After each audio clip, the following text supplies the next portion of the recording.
Get back to the story that we've been following for the last 2 days, the shooting and chase out of St. Helens, and tonight an unexpected turn to the story. Now, we were first to confirm and report the suspect in this case is a man named Michael Veatch.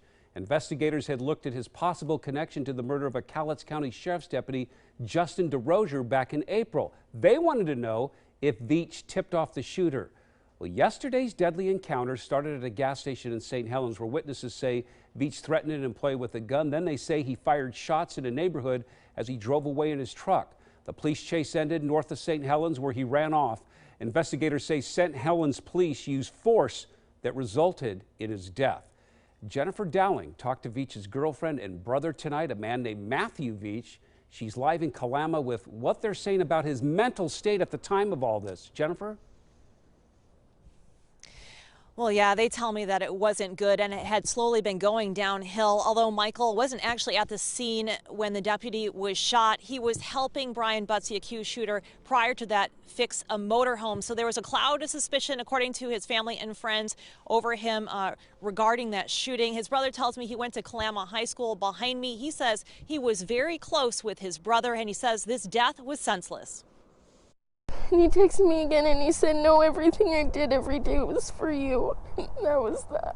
Savannah Eastman is devastated over the loss of her boyfriend, Michael Veatch. She says the tragic event started early Wednesday when he texted her a worrisome message. And it said that he was lost and cold and that he didn't know where he was. Eastman says Michael was picking up a car from a friend in Scappoose, a car they were going to use in their move to Central Oregon. And they told me that he'd been drinking a little bit, didn't want to stay, and that he left.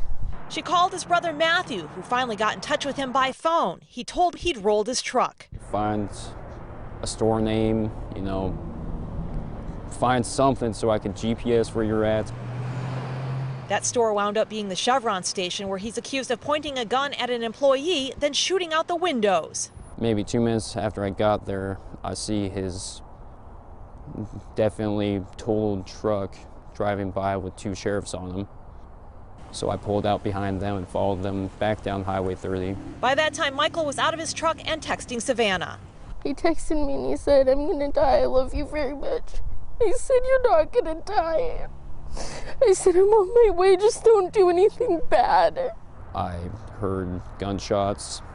I then pulled around the police that were in front of me and drove right up to where apparently he was hit by what I believe to be an undercover SUV. Michael says he watched in tears as he saw responders leaning over his brother. They did not immediately perform CPR on him, tried to resuscitate him. They cuffed him. They maybe did about 15 chest compressions. Did not do mouth-to-mouth or anything like that. I believe they failed in any CPR attempts there. Savannah says Michael had his cat Maui with him in the truck because they were in the process of moving. People who were at the gas station that morning told her stepdad that the cat had escaped and hid behind the station, and he was looking for it when he snapped. He was under the influence of something, I'm not sure what. Both Matthew and Savannah believe he was also struggling mentally because of his connection to the shooting death of Deputy DeRozier this spring. Maybe it was pressure or, I don't know. Maybe he just felt like giving up. He's been jumping around on the run for 8 months now, and I just heard on the news not too long ago that they put out saying that they do not believe that neither me and my brother had anything to do with his death, which is about a week too late. And Michael was never charged in that case. There's a lot of layers to this incident. That cat is still missing, and Savannah was talking about her young daughter, and I'm sure she would like to be reunited with that pet if anyone is able to locate it. It is still lost at this time. Back to you in the studio, Jeff. All right, Jennifer, a lot of unanswered questions still, but we did break this story online, so a reminder, you can always get the latest on our website, KOIN.com, and on our KOIN 6 News app.